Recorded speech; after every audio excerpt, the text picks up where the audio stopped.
Ngayong araw, pumunta ako sa bahay ng kuya ko dahil inutusan akong maglinis ng bahay. Tapos ito, nagwawalis ako dahil sobrang dami ng alikabok sa kanilang bahay. Tamang walis lang. At maya-maya may dumating na isang asungot na palakad-lakad. Tapos ayan, fast forward, binilisan ko na ang paglilinis. Pinunasan ko lahat ng kanilang upuan.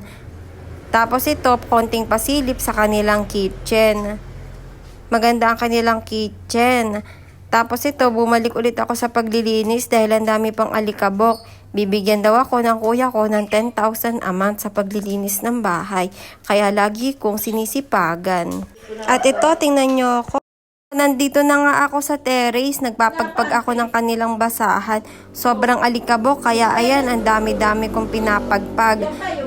Suportahan nyo ako sa aking panonood. Dito ang aking daily vlog as a housekeeping girl ng aking kuya.